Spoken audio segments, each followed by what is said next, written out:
I noticed my dipstick didn't have any oil on it. Obviously I got an oil leak. A lot of oil leaking. I couldn't really determine where the oil was coming from. Lately out here in the oil field, a lot of our trucks have been breaking down. A lot of people are in the shop. We actually had to get some of our pneumatic guys to switch over to sandbox just to help us out. As you can see, I got oil all around my brakes, oil around the hoses. Even though I'm not a mechanic, it's good to at least know where the oil is coming from. I even got oil dripping down to the ground. As you can see, when I checked the dipstick, I didn't have any oil left, so I had to go to the truck stop and buy some oil. I put about 2 gallons into the engine.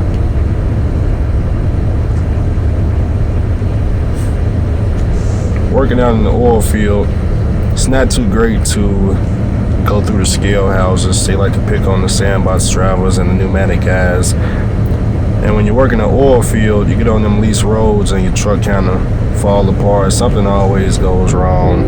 You know, you just never know what's going to happen. But if you're constantly going through the DOT scale house, you're asking for inspections, and you will never pass. And there will be tickets on top of tickets, on top of failed inspections. And it don't matter how many pre-trips you do or post-trips, something will go wrong. It's just best to avoid it altogether. Well, we're gonna head over to the truck stop. It's very difficult to do this camera review, to tell you the truth. It's been raining. It kind of flooded last night, but I wasn't running. To tell you the truth, yesterday we finished up on the well. I had no idea we was gonna finish up on the well, and we won't start the new well until Wednesday around, I want to say 6 a.m. But I'm scheduled to go home. I'm actually going home for, I believe the correct name is Operation Blue and Black, I believe it is. Yeah, you know I'm supporting it, right? I can't go to Washington because obviously I didn't plan to be in Washington for October 3rd through October 9th, but instead I'll just go home.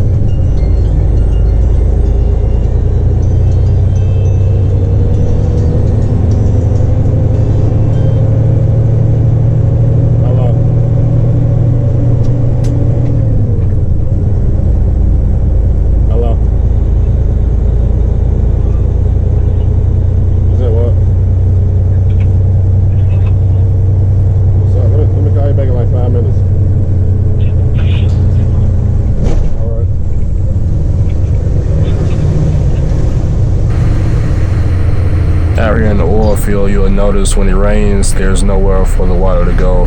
A lot of streets flood. A lot of businesses flood. I don't know why they don't build a place for all the water to go. You'll notice a lot of old school trucks out in the oil field, either hauling pneumatic or sandbox. The older style trucks are the most reliable trucks out in the oil field. It's rare that you will see any of the new trucks out in the oil field. They don't last too long, especially an automatic. Automatic, lease roads, it's not going to be a pretty sight. Plus, you don't want to put that kind of damage on a brand new truck.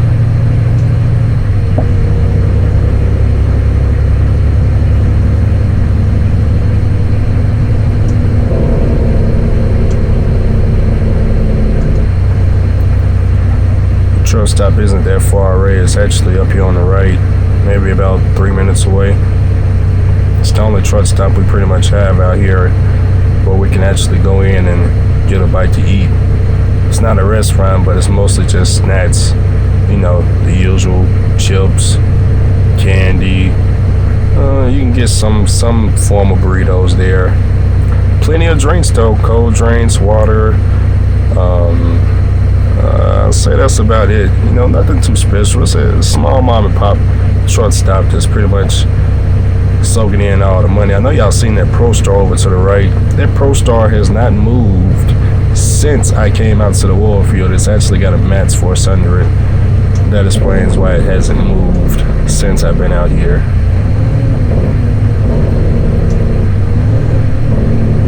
And also, speaking of Matt's Force, you remember that lady in the gray, what was it, the gray International mid-roof truck I had told y'all about that had the Matt's Force? Yeah, she's in the shop looking at a major repair bill. It kind of sucks that they're having to her. So I noticed nothing but old school trucks. And even those Pro Stars are like 2008, 2009, but don't get it twisted now. A lot of these guys out here have ECM tuning for off-road use is the correct term. A lot of tankers out here. It's pretty packed at the truck stop. I'm gonna go in, get this oil, get a bite to eat, and we're gonna keep it moving towards the new well site.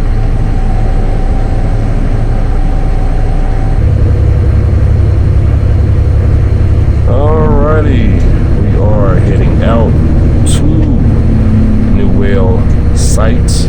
Hopefully y'all can see the way I switch gears. I try to give y'all a good view of how I shift my 13-speed Freightliner Classic. It's nothing really to it. It's very easy to learn. I know a lot of new drivers like the automatic thrust, but don't be intimidated by the manuals. The manuals are very easy to learn. I feel like I got way more control over it. I can definitely control how well the truck slows down.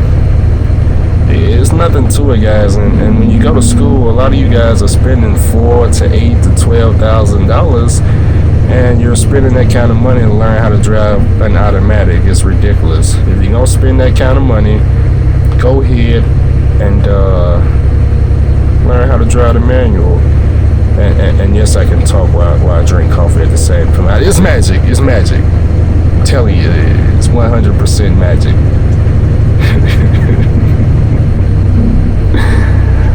Let me shift these gears and keep it moving. Gonna start picking up some speed here. We aren't that far off from location. Say about 3 or 4 miles. We will be entering the desert. Now I know there is a speck on the windshield. I can see it too. I see it too. And for whatever reason, I cleaned the windshields off and the speck did not go away. Because it actually happened in yesterday's vlog, and I had to delete the whole vlog, and I thought I fixed the issue, and I'm looking at the video and I see this speck still right here on the windshield. I don't know what that's about, okay, but I'm gonna get it taken care of. Let me get it. Don't worry. It's only today only.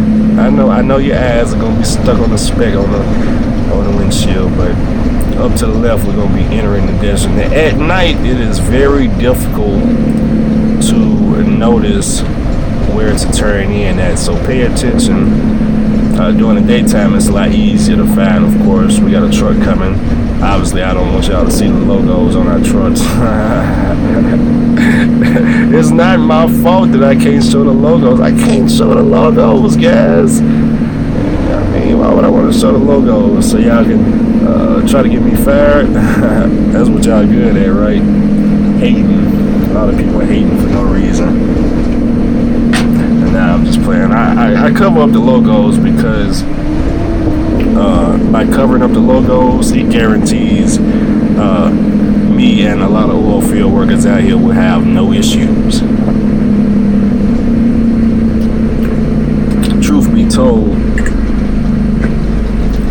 this is the entrance right here.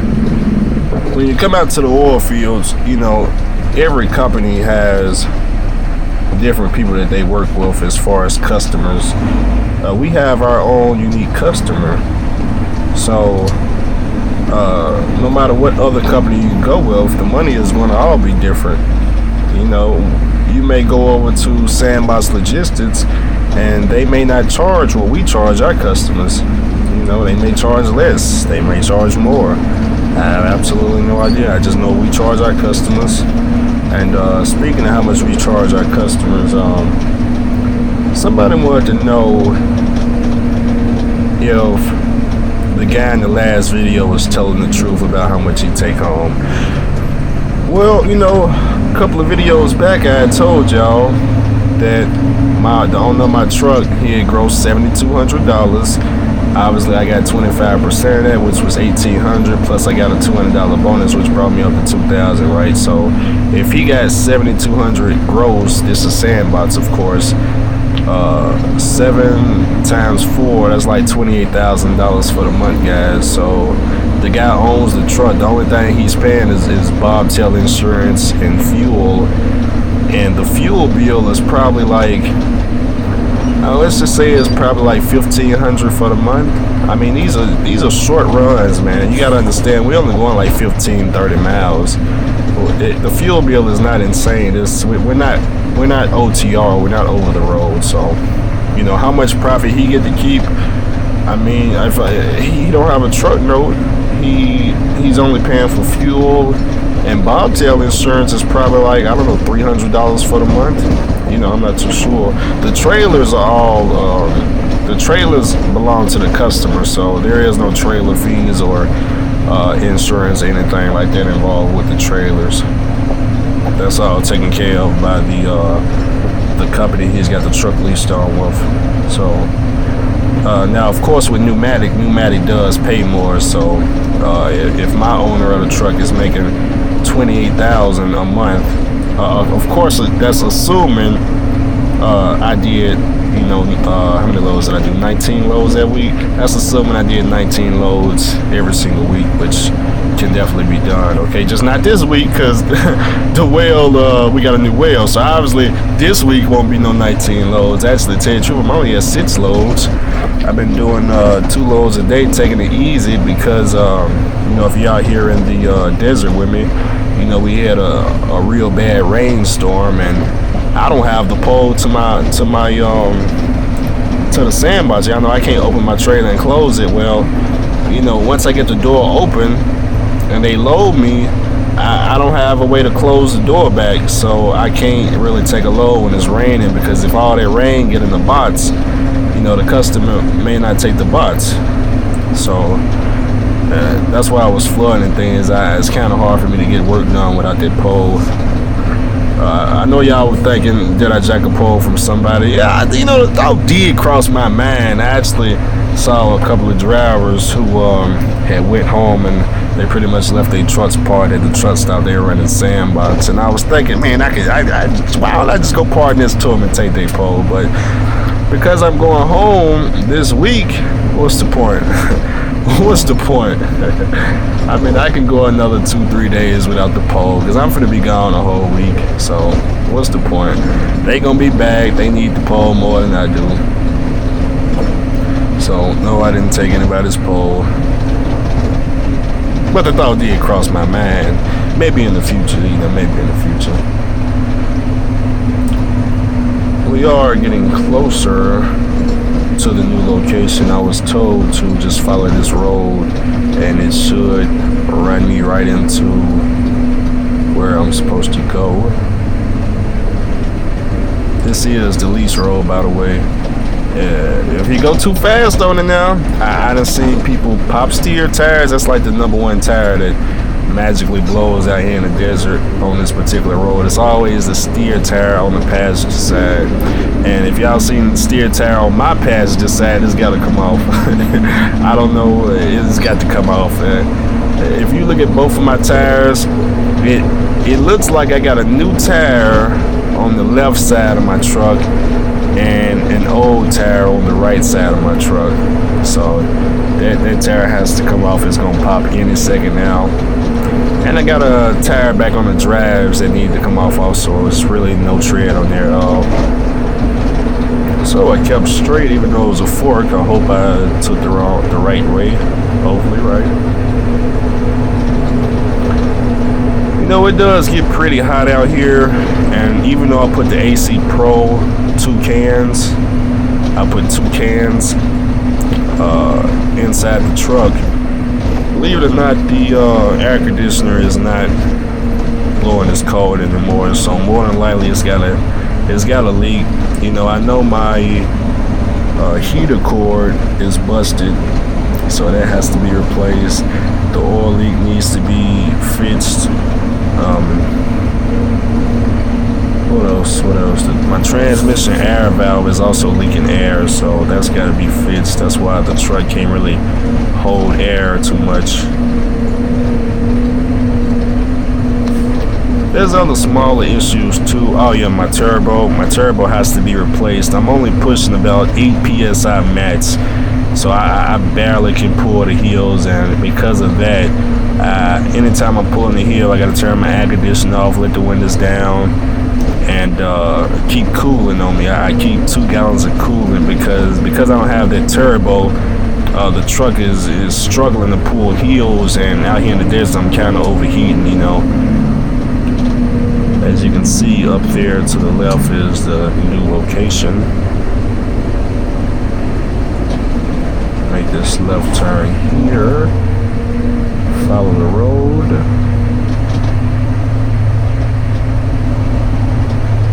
This is where we will be working starting on Wednesday.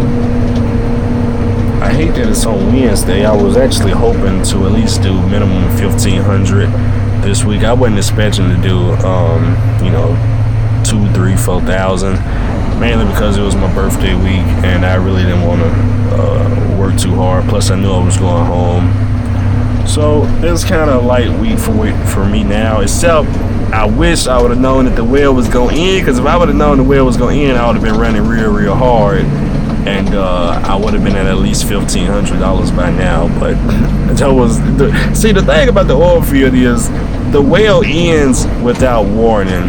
They don't say anything. It's you will drop off a sandbox, get ready to go pick up another one, and they talking about, all right, the next well, we'll start the next well on Wednesday, see you then. We like, what? It just ends all of a sudden. But the reason we taking boxes up to this well is before the well starts, the customer likes to already have at least 20 sandboxes already sitting on location. So this is what we call pre-fills. And we are here. Guess I'll catch you guys in the next video. Y'all be safe out there. Don't forget to follow me now. Chasing Andrew Jackson on Facebook, Chasing Andrew Jackson on YouTube. I will be on Instagram, Snapchat pretty soon. Follow.